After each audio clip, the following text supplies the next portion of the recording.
7h30 du matin devant la salle de classe et le nez encore dans les cours. Je pense qu'au dernier moment, on peut saisir des choses pour l'examen. Là, j'ai relu un petit peu Le Bonheur chez les stoïciens. Et pendant que les uns révisent, d'autres espèrent ne pas avoir certains sujets. La morale, surtout, et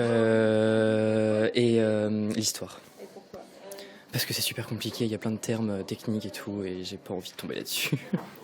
8h approche, il est temps de s'installer dans la classe et tous les moyens sont bons pour se rassurer. À manger, à boire, j'ai ma convocation, ma carte d'identité, un peu tout quoi. Ça rassure. En général, on a toujours faim pendant les épreuves, donc oui, plutôt. Dans le couloir, la pochette avec les sujets est encore sous cachet. La professeure de philosophie attend l'heure fatidique. Ça y est, 8h est là, la pochette est ouverte. Je t'en donne la moitié. Et les sujets enfin dévoilés. Ça doit être... S'il n'y en a pas assez, je reviens. C'est parti pour 4 heures d'épreuve, la première de l'examen du baccalauréat.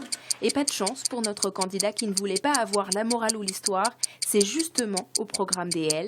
Les ES, eux, ont planché sur l'art ou la conscience. Quant aux S, c'est la politique et Cicéron qui ont dû être traités. Ils vont probablement me dire, comme d'habitude, madame, j'ai dit ça, j'ai dit ci, est-ce que c'est bon?